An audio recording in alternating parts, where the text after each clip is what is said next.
नमस्कार, ज्योतिष गुरु काशी वाले पर आप सबका स्वागत है। जय विश्वनाथ।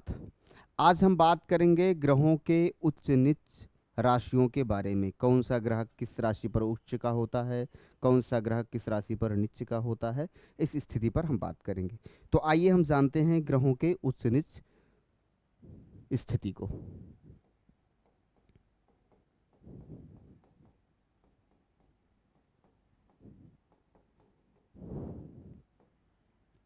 देखिए, सबसे पहले तो ग्रहों के उच्च नीच के बारे में जानने से पहले हमको नवग्रह, 12 राशि पूर्णतः याद होनी चाहिए, स्मृति में होनी चाहिए, तभी हम इन सब चीज़ों को घटा पाएंगे। तो सबसे पहले अगर हम बात करें ग्रहों के उच्च नीच पर, तो जो ग्रह जिस राशि में उच्च का होता है उससे 7वें राशि में वह नीच स्थिति में होता है, या जो नीच स्थिति में होगा उसके 7वें राशि में वह उच्च की स्थिति में होगा। ऐसी चीज़ें हैं। तो इस प्रकार से सबसे पहले तो हम ये जानें कि ग्रहों का क्रम। अब देखिए, अगर हम बात करें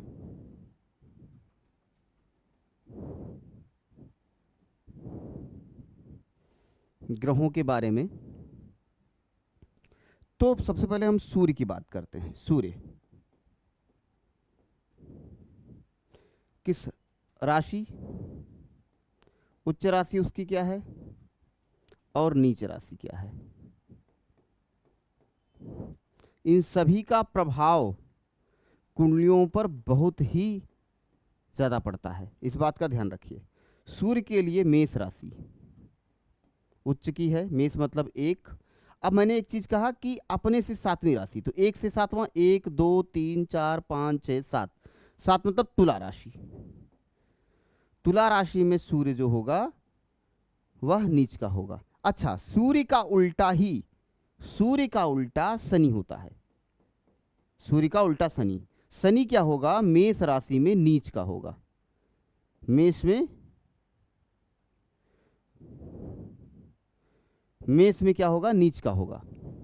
अब यहां इसको ले आइए,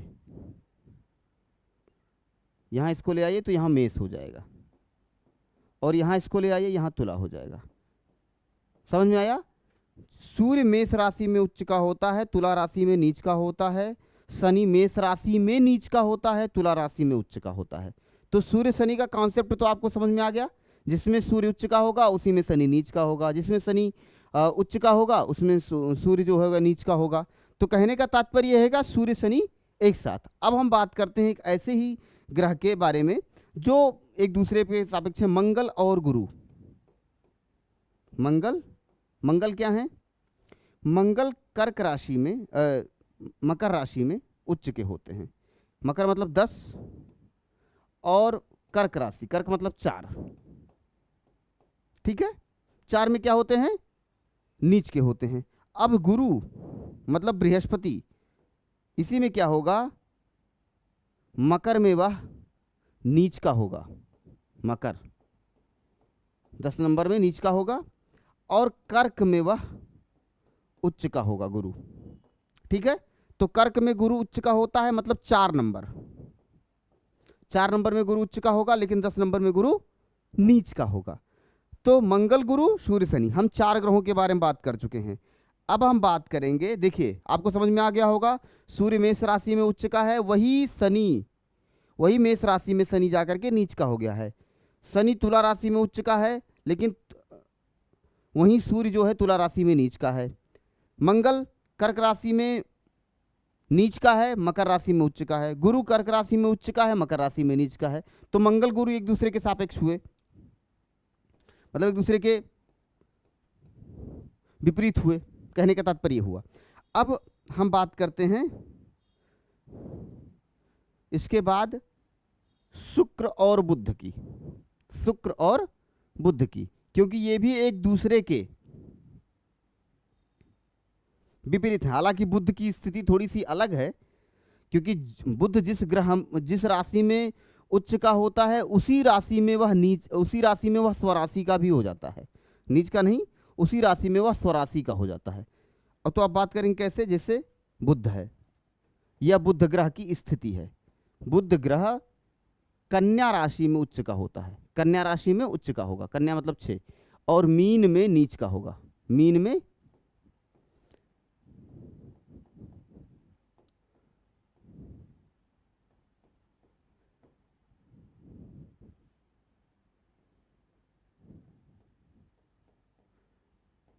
ठीक है, मीन मतलब 12 नंबर।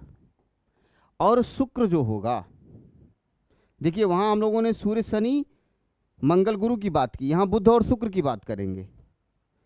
तो ये जो मीन राशि में क्या होगा, उच्च का होगा। कौन उच्च का होगा मीन राशि में, शुक्र। और मीन राशि में बुध जो होता है वो नीच का होता है, शुक्र मतलब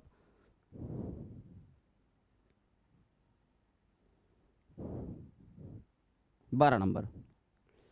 और कन्या में नीच का होता है, कन्या मतलब 6। अच्छा, बुध के बारे में कहते हैं कि 15 डिग्री, शुरुआत के 15 डिग्री मतलब 0 से 15 डिग्री यह उच्च का होता है कन्या राशि में, और 15 से 30 के बीच में यह है इसकी स्वराशि मानी जाती है, इसकी अपनी निजी राशि मानी जाती है। जिस राशि में यह स्वराशि का होता है उसी राशि में, इस बात का बहुत ध्यान रखिएगा। अब हम बात कर लेते हैं बुध शुक्र सूर्य शनि मंगल गुरु के अलावा अब हम बात करते हैं चंद्रमा की।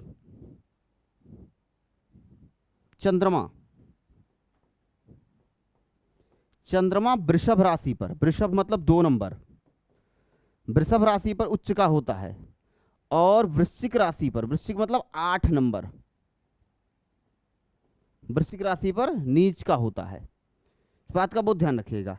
राहु केतु के बारे में बहुत सारी भ्रांतियां हैं कि राहु केतु, बहुत सारे लोग मानते हैं कि वृश्चिक में, बहुत सारे लोग जानते हैं धनु में नीच का होता है। तो हम दोनों पर बात करेंगे। राहु के लिए बात करेंगे सबसे पहले। तो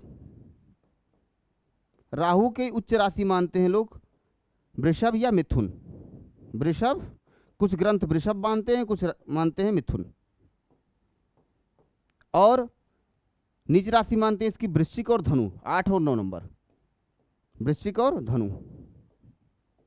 अच्छा, मजेदार बात यह है जैसे सूर्य शनि और मंगल और गुरु की स्थितियां थी, सेम उसी प्रकार राहु और केतु की स्थितियां हैं।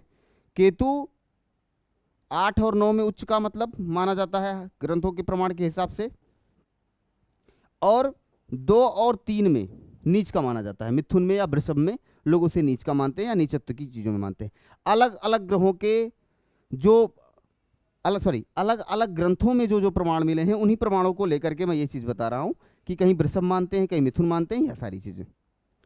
ठीक है, तो ग्रहों के उच्च नीच इस प्रकार से, यह तभी आपको ज्ञात होगा जब आपको राशियों का क्रम अच्छे से याद होगा, ग्रहों का क्रम अच्छे से याद होगा, तभी यह चीजें हमारे मस्तिष्क में स्थिर होंगी और हमें बहुत ज़्यादा इसका लाभ प्राप्त होगा ज्योतिष वर्गों में। आज के लिए इतना ही। नमस्कार। हर हर महादेव।